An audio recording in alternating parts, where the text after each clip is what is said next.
Mark. Hello.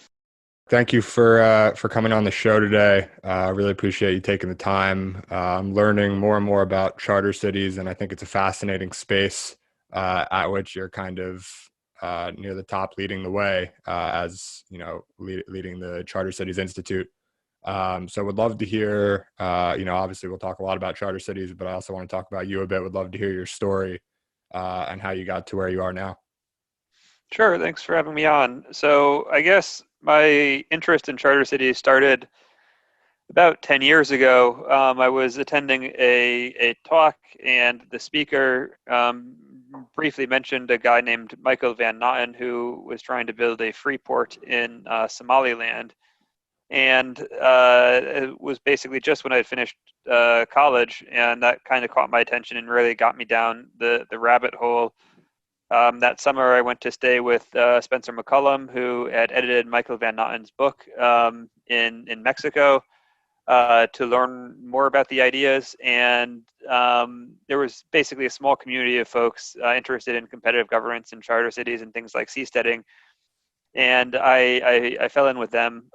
Went to grad school at George Mason, did my PhD in economics, wrote my dissertation on charter cities, and then was kind of thinking about what happens after. I did a little bit of consulting work, for example, on a new city development in Kazakhstan, which helped, I guess, make concrete this idea that, okay, right, there are these really high level ideas on what charter cities are, but actually doing just a little bit of consulting work on one on the ground, it made me realize, okay, like how do you take these high level ideas and then make them actionable? After graduate school, for a year, I worked for New Way Capital, an asset management firm, before deciding to go strike off on my own and start the Charter Cities Institute. And what I saw was that there were a lot of interested groups in charter cities that were kind of approaching this idea from different angles. But there was no coordinating body. And so, given the magnitude of the challenge, that there are about a little bit under 80 million new urban residents annually, it's imperative to move quite quickly because this is the last major urbanization that is happening in human history. And so effective coordination between all the different stakeholders, groups like UN, World Bank that care about these challenges, that are starting to like inch their way towards charter cities, by showing them the projects that are happening on the ground, by coordinating between all of these groups, it's possible to rapidly accelerate the charter city space. And so that's what the Charter Cities Institute is doing. That's great. I appreciate the background. I understand that you've had kind of exposure to government from a young age. I believe you spent some time, if not grew up totally in DC, parents in government as well. Was there any seed to all of this that might have been planted even earlier than 10 years ago that kind of sparked your interest in how governments should work and how they could be improved in the future? Well, yeah, I mean, I've always been interested in ideas. I grew up in Bethesda, just outside of Washington, D.C. My dad has worked for a number of kind of alphabet soup, the FDA, OMB, as well as some of the think tanks, AEI in the DC area. And my mom has worked with PAHO, the Pan American Health Organization, supporting childhood nutrition in Latin America. But I think I mean, my interest in kind of ideas in government, I think, really started in high school. I remember actually when we were reviewing the Articles of Confederation, and before the Constitution, and I was thinking like, okay, well, these could be improved. We didn't necessarily need to throw them all out for the Constitution. You could have just amended them, and right, like I don't really have a full like memory of all my thoughts during that time period, but I do very explicitly remember that one day in class, and that kind of got me interested in these ideas. I became I think pretty hardcore libertarian in college. I've since moved away from that, I don't know, radicalism or like very strong belief in this notion of kind of predefined property rights. But that interest in like, I guess, how governments work, how things function, how like what how to think about society, how to think about the role of government in society. I've always really been fascinated by it, and I suspect. I mean, my dad is an economist, and so we there was no like, I don't know, moment per se, but I think just growing up, like talking about ideas in our house, and then I guess my kind of I don't know, unique mindset and set of interests that drew me further down the rabbit hole. Got me to the point when I could hear about this free port idea in Somaliland, and that was enough to really just like jumpstart my interest and take me down the rabbit hole. And so, I mean, just for context, currently there's actually a free port being built in Somaliland by Dubai Ports World. They're investing about $400 million in a new port in Berbera. So I don't know, my interests in these ideas aren't coming from right, like the Somaliland ideas might not be as crazy as it might sound on first glance. Sounds like an interesting project in Somalia. Would you care to talk a little bit more about that? Oh, I don't know that much about it. Dubai Ports World is one of the largest port operators in the world. For some of the older listeners, there was a big, I don't know, hubbub, I think like 13 years ago, 14 years ago in the US when Dubai Ports World was buying an American port, and there were fears that, oh, well, if they control our port, then like, right, bad things might happen. We need an American company. Um, but they're just a massive ports operator, and I haven't done much in-depth research on Dubai Ports World. I mean, on their project in Somaliland. So Somaliland is the northern part of Somalia. It's basically effectively been independent and self-governing since the civil war in 1991. It doesn't not have international recognition yet, but it's kind of still hoping that it gets international recognition. Um, it's just, I think most people hear Somaliland like a free port, and that's kind of a crazy idea, and it is a crazy idea, but it's just interesting that Dubai Ports World is building something there now, so perhaps not as crazy as initially thought. And then it's also part of this kind of broader, what might be called build out on the Horn of Africa, where there is a lot of port construction in that region. There is a lot of new infrastructure development in that region. Ethiopia has a relatively booming economy. So there's a lot of, I guess, economic activity that's happening in that area. So I've done a lot of reading of some of your work and listened to a bunch of your podcasts, and your I would call it an obsession with charter cities is fairly obvious, and I think it's great, and it's an awesome cause to be working for and committing your life to, at least for the time being. But there's not a whole lot to learn about you outside of charter cities, and I think this overwhelming interest in kind of how the world works and general economics and libertarianism, whatever you want to call it. There's a lot more interesting opinions that I think are in there that I'd like to bring out a little bit before we focus on charter cities. So with that said, I read a couple of your blogs, and you talk about, there's one that talks about, I think it's titled like COVID radicalized me or something like that. And it's about how you always believed that institutions were sort of getting old and declining, but now with COVID, it's really been exposed that they're pretty rotten to the core, I think you said. So it would be great to hear kind of your take on what's going wrong with institutions and how that's being exposed. And obviously later we'll talk about how charter cities, core to them being successful is going to be building great institutions and starting them off with some great institutions local to the charter city. But would love to kind of hear your general take there. Sure. So I guess the particular impetus for that article, it was written, I believe, in the kind of mid or late March, when COVID was right at the doorstep and nobody really knew what was going on, but it became clear that, I guess, things weren't working. And what, like, I guess a timeline that can be reconstructed is, I actually looked back at my tweets, and I think the first tweet I mentioned COVID was on like January 28th. And there was this group of folks, mostly who were somewhat adjacent to Silicon Valley, who kind of started paying attention. Oh, here's this virus in China. The first time I heard about it, I believe, was like January 8th or 9th. I was getting dinner with a friend, and he mentioned this, and I just kind of assumed that this was like overblown. It wasn't serious. And then 2 days later, I saw the first news reports. I was like, okay, so maybe there's a thing.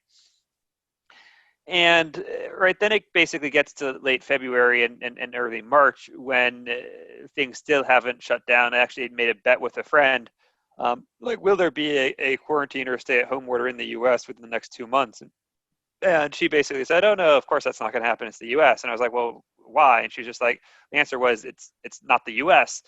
And so there was just this like a pocket of people who saw what was happening, who were screaming it about at the top of their lungs, and then this just complete sense of obliviousness from almost all of the major institutions in power, where you had this tweet from I think mid-February of a New York, I think the New York like health commissioner or something, who basically said like, "Hey, we're going to go out and celebrate Chinese New Year. No, like virus is going to stop us. Blah blah blah." And just this complete like height of irresponsibility. I sent a very angry email to my grandmother's nursing home, basically telling them like, you need to start taking everybody's temperature. You need to start locking it down. And they sent an email back saying like, "Oh, we're considering all the options, blah blah blah. We're following CDC guidelines." But it was obvious at that point that CDC was just like super far behind the curve. And I mean, they were saying, right, like, don't use masks don't help, which on one hand might have been this just deference to this very high standard of proof where there hasn't been a randomized controlled study of masks. And then on the other hand, it might have been in part because there was this fear of mask shortages that would then, and so they want to reserve the mask for medical and other frontline workers. And so, right, the essay came about at this point when it was like, if you were paying a little bit of attention, it was clear what was happening, and all of the institutions were just weeks, if not months, behind people who were focusing. And well, I think it's been clear for the past few decades that there has been this decline in state capacity in the U.S. and in many other Western nations, but let's focus on the U.S. Where state capacity can be defined as the ability of the state to accomplish goals effectively. So can it build a road? Can it build an airport, a bridge? And a classic example of this is the Golden Gate Bridge was built during the Great Depression in, I think, 3 years. What is effectively an on-ramp to the Golden Gate Bridge, it's a like mile-and-a-half parkway, was built for multiple times the cost. And it took 7 years in the late 2000s, early 2010s. And the state is just much less effective at accomplishing these large infrastructure tasks are relatively easy to compare. But it includes a wide variety of kind of, I don't know, competence and execution level ability. And while I did understand that there was this general decline in American institutions, what COVID, I think, really brought out was how bad it was.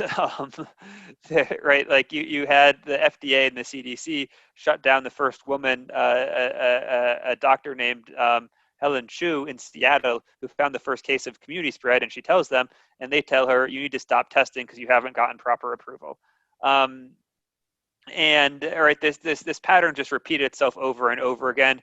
It's September. We still can't buy N95 masks.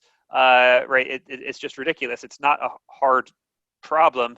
The government just puts in a buy guarantee order and says we will buy all N95 masks at $20 a pop, up to like 1 billion masks.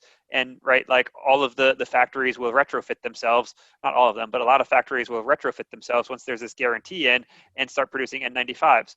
But we're 6 months into a pandemic, and we haven't figured out how to build, like, I don't know, decades old technology and mass produce it. It is functionally absurd. And I think the way to understand, I guess, how we got to this position is severalfold. One, there is Mansur Olson, who's an economist. He has a book called The Logic of Collective Action, or The Logic of Collective Action. But then his second book, which isn't as widely read, is called The Rise and Decline of Nations. And he takes this idea of the logic of collective action and applies it to like countries over time, where basically once countries like kind of reach a certain point, all of these interest groups are entrenched. And so instead of figuring out how to build the pie, all these interest groups are effectively just fighting for the redistribution of the pie. And I think we've reached that point in America where there isn't this, I don't know, culture of vitality. There isn't this culture of building things. Tanner Greer had a very good blog recently where he describes America as appealing to management. So Americans used to be, in the 19th century, this is what de Tocqueville described, if there's a problem, they'd come together, they'd form an association, they'd figure out how to solve the problem. Now, instead of figuring out how to solve the problem, there's instead an appeal to management. If there's a problem, what do? You write a petition to whoever is in charge to ask them to fix the problem. And so it's lost this willingness to kind of roll up the sleeves to understand what's going on. And I think part of the reason why Silicon Valley was so prescient in the coronavirus is it's really the only part of the economy that has this vitality left, where people are faced with a very wide degree of challenges, and there's a very wide set of actions that they must take to solve those challenges. And so there's this entrepreneurial spirit that is baked into the culture where, right, there isn't a deference of responsibility to other people. There is the understanding that ultimately it comes down to you, the entrepreneur, who needs to figure stuff out. And if you don't, then, right, the company doesn't exist, or you have to fire somebody, or, right, you have some very severe outcome. And this is a forcing function that requires people to be able to learn very quickly in areas outside of their expertise and react to those challenges. And because of that, if you look at COVID, right, Silicon Valley, they sent home all of their employees to work much earlier. There was the famous Recode article that was making fun of mostly Andreessen Horowitz for asking people to wash their hands in early February, which was a month before, right, most federal institutions kind of began taking this problem a little bit seriously. And this can be contrasted with a sector like banking, where to become the executive of a bank, you need to work your way up the ranks.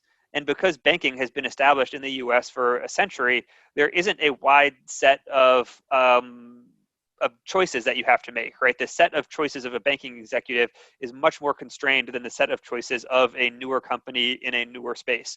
And second, because the newer companies in the newer spaces, the executives are frequently the founders, the person who built them from scratch, who understands this wide, right, like, I don't know, they have the vision, they understand the set of challenges, while the banking executive works their way up through the ranks, all the kind of uniqueness and individuality is beaten out of them. So by the time they become that executive, they have a constrained action set, and they've basically been trained and indoctrinated not to have this, like, I don't know, wide knowledge set.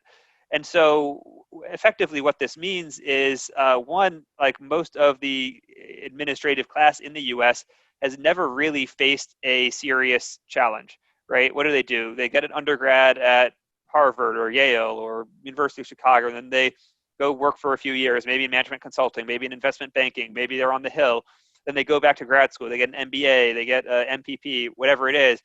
But they've never really faced this asymmetric downside risk where it's like, I don't know how I'm going to make payroll next year, or here is this, like, huge shock that is coming and I don't know how to deal with it. And because of that, they aren't willing to actually think outside the box when they are presented with these new external challenges. And this, I think, is reflected in how, right, this administrative class broadly reacted to the coronavirus, where they were unable and unwilling to kind of take proactive steps and solutions. There were organizations like my grandmother's nursing home that just intrinsically trusted, like the CDC and these other organizations, that if you spent a few hours reading, were very obviously failing on a number of margins and would require, right, like, somebody to basically think for themselves. But this broad, I think, administrative class failure just cascaded with coronavirus, and I think illustrated how bankrupt and faulty a lot of our institutions are.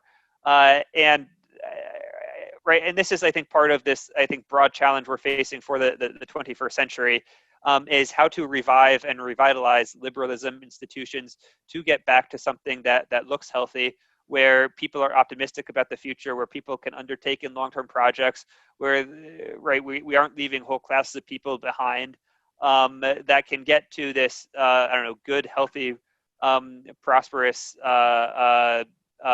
country again. And part of this requires an understanding of where our institutions are today, and then two, beginning to map out what it looks like to rebuild and to revitalize these institutions to ensure, okay, if COVID happens, if something else happens, we are able to effectively respond to that threat to ensure that, right, we humanity can continue to survive and flourish in the future to come. That's a great synopsis of everything that happened, and really enjoyed your perspective on kind of why a lot of this is playing out the way that it is. One of the things you spoke about was, and you wrote about in your blog, was how one of the issues is that basically we have a kind of an unserious elite that's easily distracted and resistant to change. One thing you wrote was, our ruling class ignores the greatest threat to our way of life in a generation to focus on topics that aren't relevant. Could you expand a little bit on what you meant by that? Sure. I think, well, one example is the UN. They tweeted, I think like yesterday, that COVID exposes how like centuries and millennium of patriarchy have damaged everything, blah blah blah. And it's just it's like, look, I mean, patriarchy is bad, right? We should have women's equality. That is a good thing. But it just, right, like, has, I don't know, absolutely nothing to do with COVID, and we should focus on COVID as the problem. I think we're seeing this also right now in California, where there is, I mean, they literally cannot keep the lights on, and the state is burning, and a lot of the cities are becoming much more difficult to live in because of the large amounts of smoke and other air pollution, which is the result of basically a series of decisions that were made in kind of the 70s and 80s, with regards to controlled burn that might be able to minimize like these wildfires that really cause this huge amount of damage, as well as to limit nuclear power and other options that could provide electricity, could minimize carbon emissions, and could ensure that the lights stay on. And the reaction to these challenges, I mean, it should be like fundamentally embarrassing that one of the most innovative cities in the world, San Francisco, literally has to go through brownouts. This is something that happens in emerging markets. It should not happen in the wealthiest nation in the world, and it should not happen in one of the wealthiest cities in the wealthiest nation in the world. And there does not appear to be a serious attempt to actually correct this. It's just been decided that, okay, we are going to have to live with brownouts. We're going to have to live with rationing electricity, and that is just a fact of life. Similar how we've kind of decided, okay, we can live with COVID instead of rolling out mass testing, instead of being innovative, instead of figuring out how to solve these problems. And so I think what one of the things that has happened with COVID is we're facing, it's not an existential threat, but it's a pretty substantial threat to our livelihood, to our well-being, to our lives. And the response has been to basically piggyback a lot of pre-existing talking points, instead of just deciding like, okay, here's a problem, let us go figure out how to solve this problem. Let's put aside whatever existing differences are, and just and go ensure that we can, right, minimize the disruption to our life from this very significant microbial threat. Yeah, I think from my perspective, a part of the issue is that organizations from the largest companies in the world to the largest governments in the world, I believe they're making decisions less so based on, addressing the problem, like you said, and more so based on what is everyone else doing and what do we kind of need to do to not be, lit up by the media, or, what looks right rather than kind of what is right or what could be right. And the lack of willingness to take risk or do something that might ruffle some feathers is really serving a disadvantage when kind of everyone has to do the same moves at once, more or less. And I think you see that with, like you mentioned earlier, banks that were a lot later to come to this in the United States than, some of the tech companies in the Valley. But they all ended up more or less doing the same thing, where everyone's working remotely now. No one's really experimented with going back into the office with certain policies and procedures. And no one, of course, is an exaggeration, but everyone kind of just like follows the leader based on something that hasn't really proven to work all that well in the way that the world is combating this thing. And I think hopefully some of the things and the regulations and governance methods that you guys will be implementing with charter cities might encourage people, I would hope, to think a little bit more outside of the box and be willing to experiment, which charter cities as a whole kind of is one large experiment.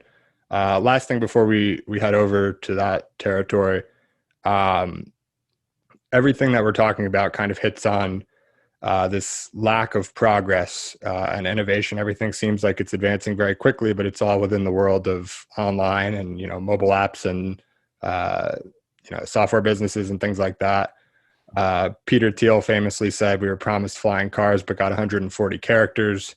Tyler Cohen, who I understand you're very familiar with and serves as somewhat of a mentor to you, I think, wrote about the Great Stagnation. And Mark Andreessen recently came out with or not so recently, but a few months ago, came out with the famous Time to Build article. So would love to hear kind of what your thoughts are on those three individuals. And maybe you could speak especially to Tyler, having known him fairly personally, I think. Sure. So, well, let me, I guess, respond to a point you made previously. I do think there are pockets, what might be described as pockets of effectiveness in the U.S. So the University of Illinois, it was tweeted like a week or two ago that they had done about 1.3% of the total tests, COVID tests in the U.S., because they basically just decide to mass test. You have the NBA, which has very effectively set up effectively a bubble for all the playoff teams, and just having massive testing, keeping everybody in the bubble, and that has been quite successful. So you are seeing this, right? Like some groups experiment and some groups be innovative, but it's just not nearly, I think, the extent that we would have seen 50 years ago, 70 years ago, 100 years ago in terms of the willingness to tackle this challenge and figure it out. I guess then to respond and to comment on, well, let's go in, I don't know, random order. So Mark Andreessen, I think he really managed to capture this, I don't know, sentiment with the Time to Build essay, this frustration with the stagnation. It's quite interesting because he had a debate with Peter Thiel, I think about 10 years ago, where Peter was taking the stagnation argument and Mark was taking the no stagnation argument. And Mark, with this Time to Build essay, seems to have largely come around to the stagnation argument. And I think this has probably been one of the most significant cultural shifts over the last decade or so, is that 10 years ago, there was this common assumption, like things are moving really fast, things have never been moving this fast. And now there's this widespread agreement, at least within a certain class of people, kind of the people who are tech adjacent or in the technology sphere. But even a little bit more broadly, people like Ross Douthat at the New York Times are largely bought into this kind of stagnation argument, which was, I think, to a certain extent, pioneered by Peter Thiel. Tyler Cowen frequently describes him as the most, influential public intellectual on the right, which I'm not sure he is the most influential, but he's definitely one of the top five in terms of how people have largely adopted his positions, his talking points with regards to the lack of innovation and the fundamental challenge that has for a society that has really been predicated on innovation, on advancement for the past several generations. And I think with Tyler, so Tyler's been quite supportive. He's given an Emergent Ventures grant to the Charter Cities Institute. He shared a lot of our work. One of our donors found out about us via Tyler sharing some of our stuff on on Marginal Revolution, and he's proven to be a very, I think, strong network for people who have this set of beliefs, this set of ideas about stagnation, about challenge. Because if we look at, I guess, the sociological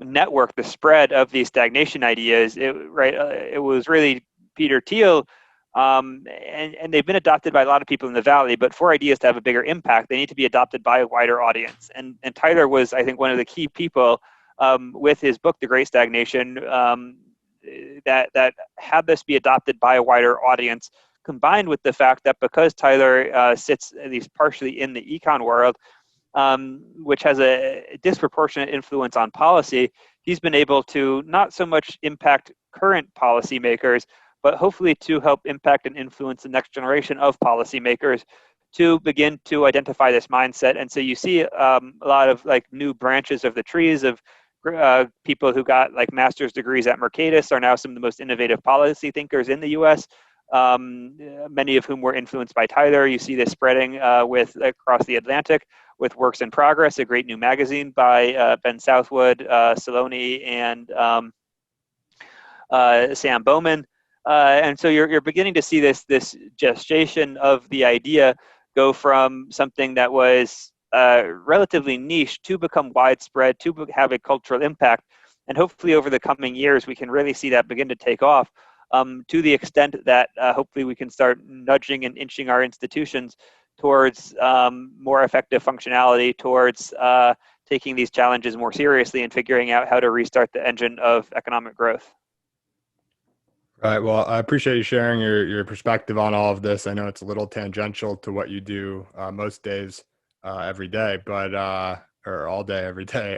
But I do want to talk about charter cities now. I've brought them up certainly enough times, and people are probably wondering, first and foremost, what is a charter city? So would love to hear your kind of introduction there. Sure. So a charter city is a new city with better laws. And the idea of charter cities comes from, I think, several challenges facing the world today. One is rapid urbanization. There are or a little bit under 80 million new urban residents annually, 80 million. So that's, I don't know, the population of the UK is added to the urban population every year. And most of these new urban residents are in the global south, in Africa, in Asia. And the urban areas that they are moving to are not particularly functional. The US, when we urbanized, our per capita income, when we hit, I think, 50% urbanization, was like $7,500.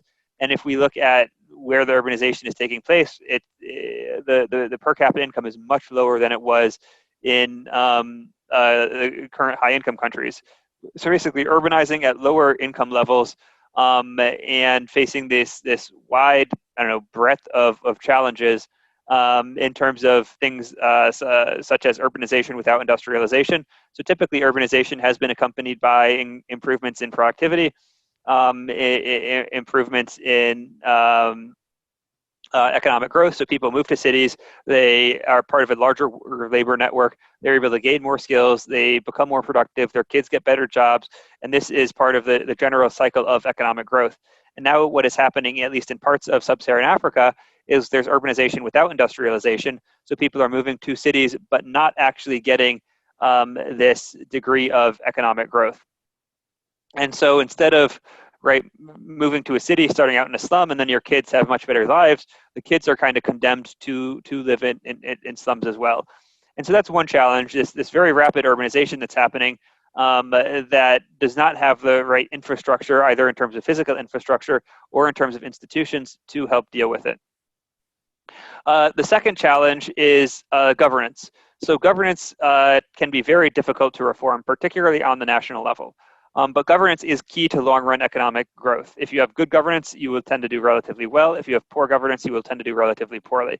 So the question is, how can you reform governance to lead to long-term economic growth, to lead to these good outcomes? And instead of focusing on the national level, why not focus on the subnational level, particularly on greenfield sites where nobody currently lives? Because of the rapid urbanization, people are going to live there in 5 years and 10 years, right? These new urban spaces need to be built. So why not couple these new urban spaces with these legal and regulatory reforms that can ensure the infrastructure, the institutions to help with long-term economic development? And so charter cities kind of take this importance of governance combined with this very rapid urbanization that's occurring and come up with a solution that allows for these new urban residents to have more opportunities than they otherwise would have, to have improved governance that can hopefully make these cities grow between 1 percentage point and 3 percentage points faster than they would have otherwise grown without these special institutions. And then two, hopefully they can also basically serve as a beacon, a success that the rest of the country can adopt similar reforms, nearby countries can adopt similar reforms to help really spread these reforms much more widely and stimulate economic growth much more strongly than might otherwise be the case. So let me know if this is about right. I've been reading and learning about charter cities, but just going off of what you just said, basically people are moving to cities no matter what we do. 80 million people a year, and so there's this large urbanization, and cities are going to need to be built regardless. And so the aim of charter cities is, can we do this better than has been done in the past? Can we experiment a little bit with new forms of governance? And through those measures basically create better cities than we have in the past, or at least better infrastructure and governed cities than we have in the past, to enable people, especially in emerging areas in Africa and Southeast Asia and otherwise, to hopefully lift people out of poverty at a faster clip, and then at the same time basically show or demonstrate how certain laws or approaches can then be drawn from these successful examples to then be applied to larger countries and more successful countries around the world to then improve their well-being as well. Yeah, I think that's right. Well, I guess what I would emphasize is I think, if we think about Chicago, right, one of the great American cities that grew primarily in the 19th century, I'm not sure it being a charter city would have helped that much. The US had relatively good institutions. It was quite successful anyway. I think charter cities really help when the institutions are otherwise not performing as well as they reasonably could. And so that's focusing on countries, on regions that just don't have very effective institutions, and coming up with this new model that can provide those solutions. So there's a few different approaches to charter cities, from my understanding, and this is not a totally new idea by any means, but it's one that people like yourself, I imagine, are hopeful is kind of now is the time to begin to institute some of these measures around charter cities. And so the few approaches that I understand is, one is Paul Romer gave a speech, a TED Talk, I think it was, about charter cities a little more than a decade ago, I think. Around then, the Seasteading Institute basically introduced this idea of building communities. You could call it a charter city, basically on the water, where countries kind of have nothing to lose. They're not giving up any land, and you're able to build communities and test new forms of government with, water-based communities. Think of like a giant cruise ship or something like that. And then third, there's these examples that are sort of, in the same realm, not necessarily defined as charter cities, but cities like Hong Kong and Singapore, Dubai, Shenzhen, and China, that have kind of, they haven't gone all the way towards actually calling themselves charter cities and taking in all of these measures, but they've been very successful in their own right, testing some new things, and then taking those, and then larger countries like China will take lessons from Hong Kong, for instance, and apply them countrywide. So would love to kind of hear your overview of the landscape, I guess, and how these different approaches fold into what you guys are doing at CCI. Sure. So let's start with Paul Romer. He came up with the kind of modern conception of charter cities about 11 years ago in his TED Talk. He was advocating for a high-income country, for example, Canada, going into a low-income country, for example, Honduras, to effectively set up and administer the city. And the argument is Canada has good institutions. One way to transplant them is just for Canada to, right, like literally transplant its exact institutions to a low-income country, and then that low-income country would have more economic growth than would otherwise, or at least the city would have more economic growth than would otherwise be possible. And he goes to Madagascar and Honduras. Neither of those work out. And so he at least publicly loses interest and stops discussing and or focusing on charter cities. But his model was very similar to our model in the sense that it was focusing on low-income countries, how to improve institutions in low-income countries to stimulate economic growth. I think the important distinction is that while he was focusing on a high-income country acting as the guarantor, we are focusing on a public-private partnership between a new city developer and the host country. So the host country would work with a new city developer and figure out, okay, we want to have a charter city here. Let's create this special jurisdiction. So it doesn't run into some of the political challenges that Paul Romer's conception of charter cities does. And similarly, just given the institutional challenges of some high-income countries that we discussed earlier on this podcast, I'm not as convinced that most high-income countries, I think their institutions are a lot weaker than people typically assume that they are.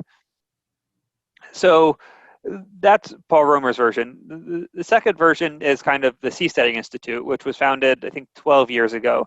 And they were focusing on creating floating platforms that could be used to experiment and improve law.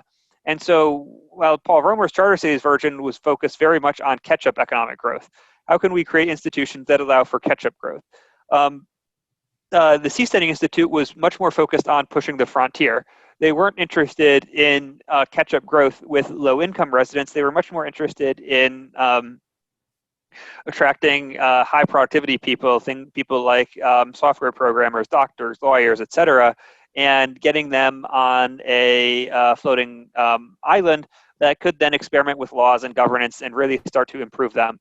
And so a statement frequently used by the seasteading folks was the U.S. is a country that runs on 240-year-old code, with the idea being, we haven't updated it, so seasteading can provide for a way for updating our governing institutions that might allow for more productivity in the future. They've since then changed their branding a little bit, now focusing on working with Pacific Island nations to help combat climate change. And what they found was basically that the cost of floating platforms is prohibitively expensive. And so even if there was a large productivity boost from having these seasteads, just the land cost is just too high to make economic sense. As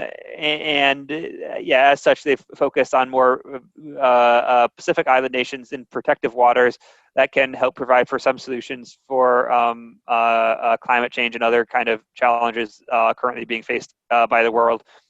And then I think the third, perspective, what we sometimes describe as proto-charter cities, cities like Shenzhen, Singapore, Hong Kong, Dubai, that do have this degree of authority of autonomy within the city government and have become magnificently successful over the last 2-3 generations, demonstrate that it is possible to grow from a swamp or a desert or a fishing village to a world-class city in 2 or 3 generations. And there's different lessons to learn from each of these cities. Hong Kong was a British colony, and the government basically established rule of law and then kept its hands off, and let economic growth happen. But there was an institutional infrastructure that worked there. In Singapore, Lee Kuan Yew, they had government had played a much more heavy hand in economic development, focusing on what industries to attract, building industrial parks, doing things like that. It was much more this state-led development model that Japan and South Korea also participated in. Shenzhen was more of a figure it out. So they devolved authority to the Shenzhen government and then basically said, figure it out. There was no model to work with. It was the phrase that's often used by Deng Xiaoping was crossing the river by feeling the stones with your feet. So there was no, really preordained plan. They had a goal that they wanted to get to, and then they just kind of experimented and figured it out until they got there. And then Dubai, the model was this kind of building major infrastructure projects combined with taking advantage of regional instability to become the financial center and the kind of commercial capital of the Middle East. And so it's important to note that all of these models had different aspects. It wasn't kind of just coming up with one thing to do. It was figuring out very specifically what is the context, what will be successful in this context, and then having the freedom of the city government to be able to operate within those contexts, to be able to create design institutions, as well as provide infrastructure to become successful. So I understand there's a lot of complexities that obviously could come up in trying to build the city from scratch, essentially, especially with new laws and alike. But for the sake of giving kind of the simplest possible example, would love to hear your take on kind of what would be the perfect opportunity to build a charter city? What does that look like? And then step by step, how do you actually go about taking advantage of that opportunity and building a successful charter city? Sure. So I think the best example is a country um, that wants a charter city to be there. So the country needs to pass legislation that allows for the creation of the charter city. There should be a degree of political stability. So you can be confident that if the government's not going to change their mind in 5 or 10 years, and you will continue to have that charter city status. And that can be quite challenging because the nature of charter cities is that they have the most impact, potential for impact in the countries that are more dysfunctional. So you're trying to thread this needle where you need a country that's dysfunctional enough to need a charter city, but also functional enough to be able to make a promise to develop a charter city and then commit to that promise.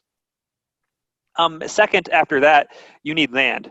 And so land can be quite challenging to acquire. If you're building a city, you want a few hundred square kilometers at least.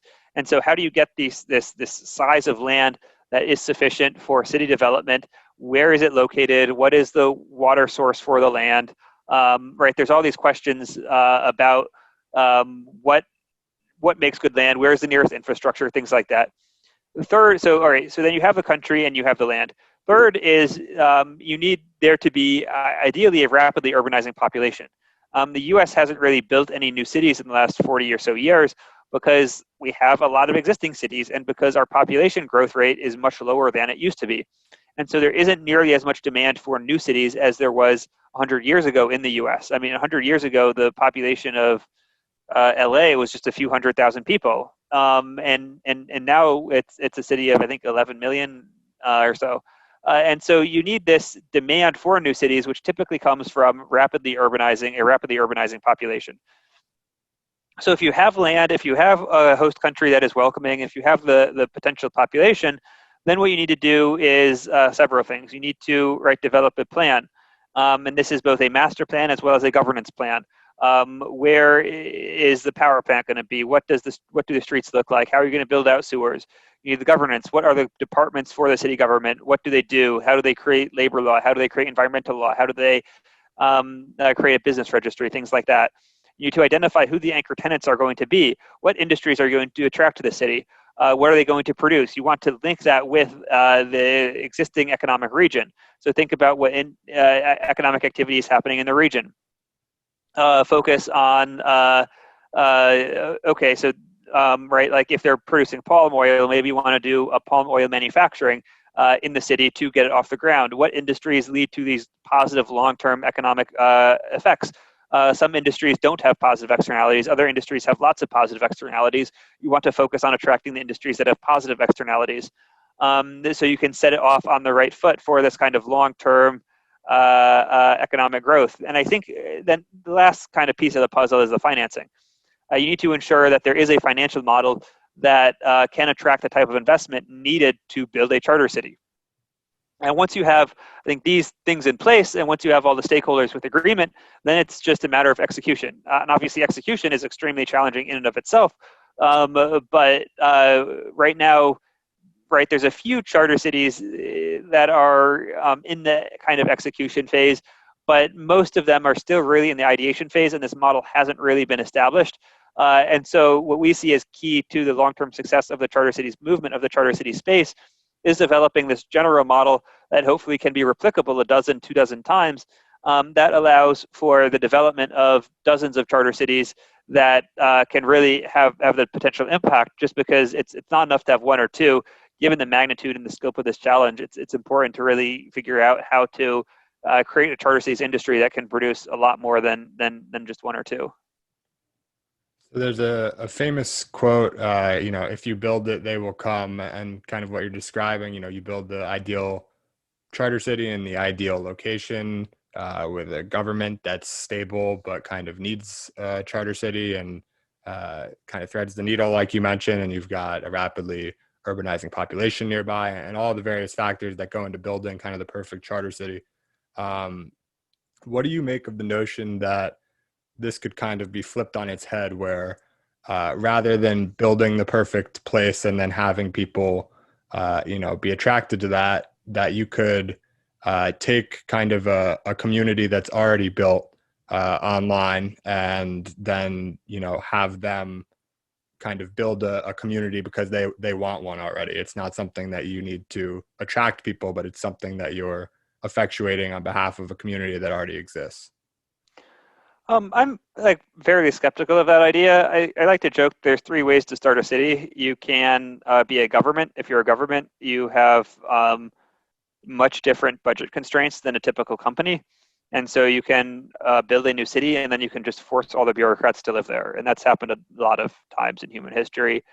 Brasilia in Brazil, Abuja in Nigeria, Astana in Kazakhstan. Two is there's an economic reason. And this is typically there's a natural port or sometimes a mine where people start to live together, and then the benefits of living together outgrow the initial economic reason, whether it's a port or a mine, such that people just continue to live there. The third way you can do it is you can start a religion. And this is basically like with Israel or with Salt Lake City, where you can think about some of the worst examples, like with Jonestown.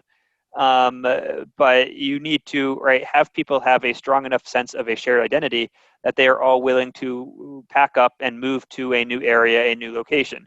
It doesn't have to be a religion per se. It could be something like we're about to see a mass migration from Hong Kong, and there they have a shared identity that's not religious, it's civic, but that might be enough to coalesce to build a to get it to a new city. And then combined with this strong sense of identity, whether it's religious or civic, there also needs to be a degree of persecution. So why did Israel, or why did the Jews flee to Israel in the early 20th century? Because they were getting severely persecuted in Eastern Europe. Why did the Mormons go to Utah? Because they were getting persecuted at every town they stopped in the Eastern United States. Why did the Jonestown folks go to Jonestown? Again, because they were sort of being persecuted by California, where they were. So you need this combination of a strong identity and a degree of persecution. And right now, where there are a lot of these discussions of typically in the technology space, they're just there is a tech identity, but it just isn't nearly strong enough yet. What I see happening is basically everybody wants to leave San Francisco for a combination of reasons. One, exorbitantly high housing prices. Two, very poor governance, the needles and the feces on the ground. Three, a city that is actively antagonistic, as well as a state that is actively antagonistic to tech. And then to a certain extent, also this ideological monoculture that people sometimes want to escape from. And they talk to a bunch of their friends, and all their friends say, okay, we want to leave too.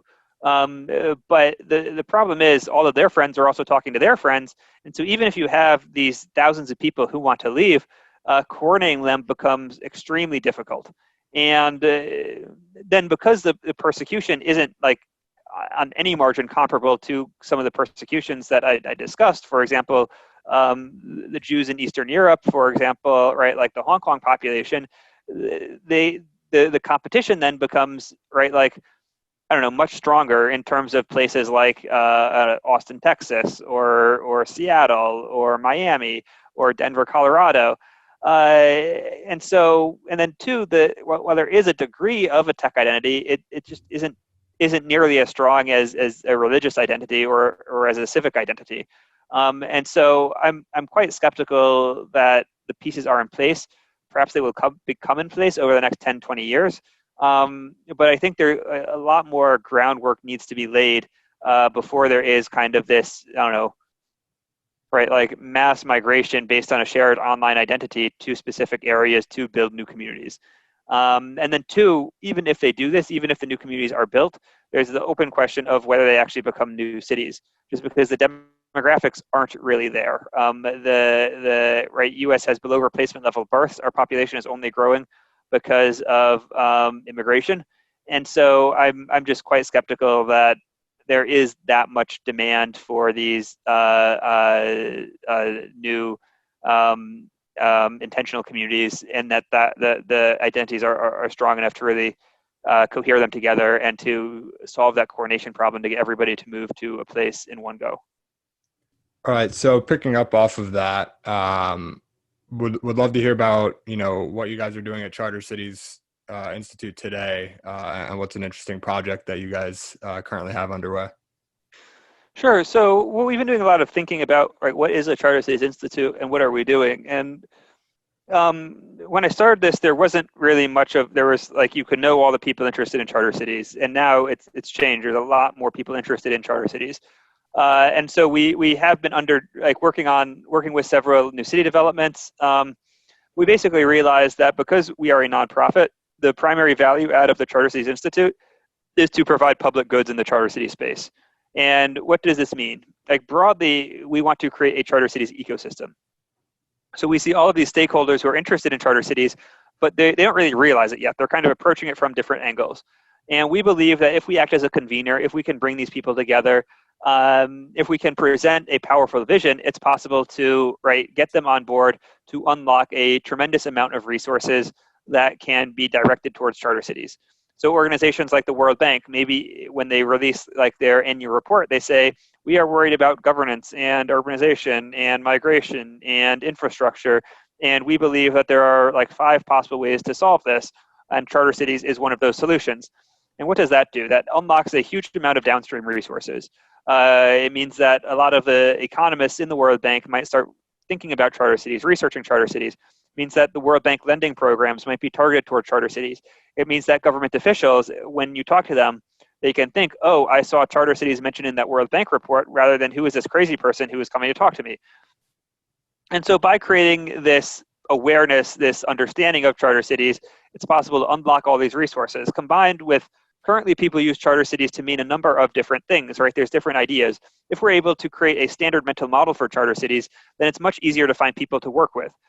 When you go to talk to a government or an investor or a potential co-founder or a urban planner, whatever it is, once there is a little bit more knowledge and awareness about charter cities, right, you kind of skip the first 3 meetings where you're feeling each other out, right? Like, do we mean the same thing by these terms?